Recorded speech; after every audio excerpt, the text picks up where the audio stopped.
محبت کرنا یہ اس بات کی نشانی ہے کہ یہ شخص محمد عربی کے ساتھ بھی محبت میں سچا ہے۔ اور حضور نے فرمایا جو حسین سے بغض رکھے گا گویا کہ اس نے مجھ محمد سے بغض رکھا۔ اب حسین کی محبت حضور کی محبت ہے اور حسین کے ساتھ بغض حضور کے ساتھ بغض ہے۔ جب ہم حضور کے ساتھ بھی محبت کرنے کی بات کرتے ہیں، جب ہم حسین کے ساتھ بھی محبت کرنے کی بات کرتے ہیں، تو میرے حضور کا معمول کیا تھا؟ سامنے مد مقابل کافر جنگ کا میدان ہے، لیکن جنگ کے میدان میں بھی کبھی حضور علیہ السلام سے نماز نہیں لی۔ جنگ کے میدان میں بھی حضور نماز پڑھتے تھے۔ اور آج ہم اتنے امن اور سکون کے ماحول میں بھی اگر نماز نہ پڑھیں تو ہم یہ سمجھ لیں کہ ہم نہ حضور کے ساتھ مخلص ہیں نہ حضور کے نواسے کے ساتھ مخلص ہیں۔ کہ وہ تو جنگوں میں بھی نماز پڑھ رہے ہیں، وہ تو پریشانیوں میں بھی نماز پڑھ رہے ہیں اور ہمیں اللہ نے کوئی پریشانی نہیں دی، ہم امن کے ماحول میں سکون کے ساتھ رہ رہے ہیں، لیکن نماز پڑھنا پھر بھی ہمارے لیے مشکل ہے۔ تو یہ اس بات کی علامت ہے کہ ہم زبان کے ساتھ تو حسینی ہونے کا دعویٰ کرتے ہیں لیکن عمل کے ساتھ حسینی نہیں ہے۔ جب تک زبان اور ہمارا عمل ایک نہیں ہوگا اس وقت تک آخرت کے اندر نجات نہیں ہے۔ فرمایا کہ یا ایھا الذین آمنوا لم تقولون ما لا تفعلون، قرآن کریم میں 28واں سپارہ ہے، کہا کہ اے ایمان والو لم تقولون، تم وہ باتیں کیوں کرتے ہو ما لا تفعلون، جو تم پوری نہیں کرتے۔ ایمان والوں کی یہ نشانی ہے کہ جو کچھ وہ زبان سے کہتے ہیں وہ اپنے عمل سے کر کے دکھاتے ہیں۔ تو آج ہم اس بات کا اس مجلس کے اندر تائید کرتے ہیں کہ ہم نے زبان سے دعویٰ کر دیا کہ الحمدللہ ہم کون ہیں؟ ہم حسینی ہیں، ہم حسین کے لشکر میں کھڑے ہیں، یزید کے ساتھ ہمارا کوئی تعلق نہیں ہے، ہم حسین کے ساتھ محبت کرنے والے ہیں، حسین کے ساتھ حضور نے محبت کی، ہم حسین کے ساتھ محبت کرنے والے ہیں۔ لیکن اے اللہ ہم صرف زبان سے نہیں کہہ رہے کہ ہم حسین کی محبت کرنے والے ہیں، ہم اپنے عمل سے آج کے بعد بتائیں گے کہ 5 وقت کی نماز ادا کر کے ہم حسین کے ساتھ اپنے عمل سے جو ہے محبت کا اظہار کریں گے۔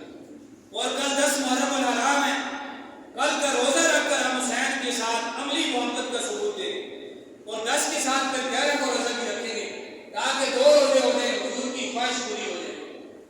اور تیسری بات یہ ہے کہ کبھی ایسا ماحول آ گیا کہ ایک طرف دین کا معاملہ ہوا، ایک طرف اللہ اور اس کے رسول کی بات ہوئی، دوسری طرف دین کے خلاف کوئی بات ہوئی، تو ہم حسین کے نقش قدم پہ چلتے ہوئے اللہ اور اس کے رسول کے ساتھ کھڑے ہو جائیں گے، مد مقابل کا ساتھ کبھی نہیں دیں گے۔ اس بات کا سارے تائید کرتے ہیں کہ ہم جب بھی حق اور باطل سامنے آئے گا، حق اور باطل جب بھی سامنے آئے گا، انشاءاللہ حسین کی تابعداری کرتے ہوئے ہمیشہ حق کی صفوں میں کھڑے ہوں گے، کیونکہ کل آخرت کے میدان کے اندر شفاعت ہماری کون کرے گا؟ حسین کا نعرہ کون کرے گا؟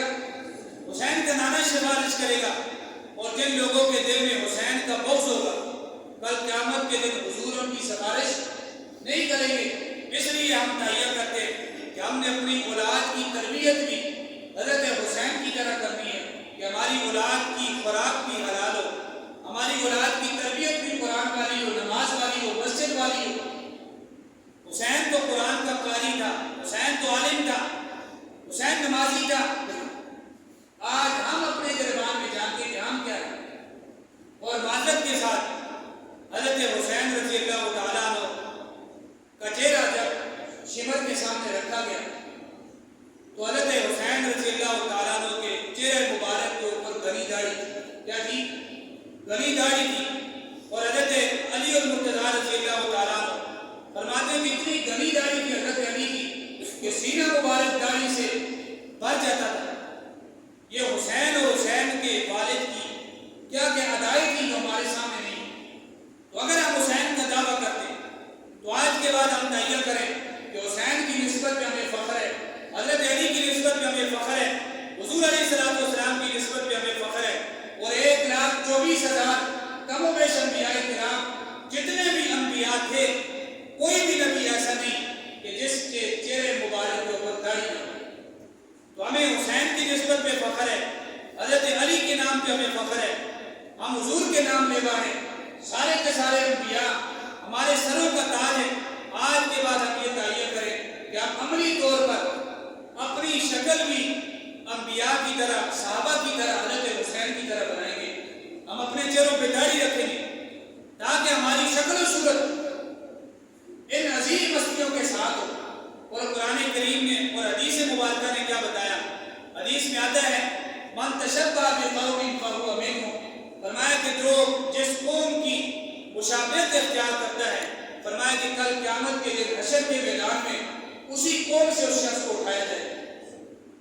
آج ہم اپنی مشابہت حسین کے ساتھ بنا دیں، صحابہ کرام کے ساتھ بنا دیں، اپنے حلیے کو، اپنے لباس کو، اپنے اعمال کو صحابہ کرام کے ساتھ ملا دیں، کل حشر کا میدان ہوگا۔ ہماری اس مشابہت کی وجہ سے اللہ تعالی ہمیں صحابہ کرام کی عزیز جماعتوں سے اٹھائیں گے۔ انہوں نے میرے صحابہ کی نقل اتاری تھی، کیا اتاری تھی؟ نقل اتاری تھی، مشابہت اختیار کی تھی۔ اس نقل کی لاج رکھتے ہوئے اللہ تعالیٰ آخرت کے میدان میں ہمیں جنت عطا کریں گے۔ حضرت ابوبکر صدیق رضی اللہ تعالیٰ کو ایک مرتبہ زمین کے اوپر ٹاٹ کا لباس پہن کے اللہ کو لباس اتنا پسند آیا، اللہ نے فرشتوں کو حکم دے دیا کہ آج ابوبکر صدیق نے زمین کے اوپر ٹاٹ کا لباس پہنا ہے، اے میرے فرشتوں، اس خدا کو وہ لباس اتنا پسند آیا کہ آج عرش کے اوپر سارے فرشتے ٹاٹ کا لباس پہنتے ہیں۔ تو اگر ہمارا لباس صدیق کی طرح ہوا، ہماری چال ڈال، ہمارا پورا کا پورا بدن عمر فاروق، عثمان غنی، علی المرتضیٰ، حسن و حسین کی طرح ہوا، تو کل قیامت کے دن جس اللہ نے حضرت ابوبکر صدیق کے ٹاٹ کی لباس کی لاج رکھتے ہوئے سارے فرشتوں کو حکم دے دیا کہ ٹاٹ کا لباس پہنے، وہ اللہ اسی پر اتنی غیرت کر لے گا کہ ہمارا جب حلیہ دیکھے گا، ہمارا جب لباس دیکھے گا، ہمارے اعمال دیکھے گا، تو یہ نواسے رسول کی طرح اپنا حلیہ لے کر آئے، تو اس حلیے کی لاج رکھتے ہوئے کل آخرت کے میدان میں ہماری بھی بخشش کا کوئی ذریعہ بن جائے۔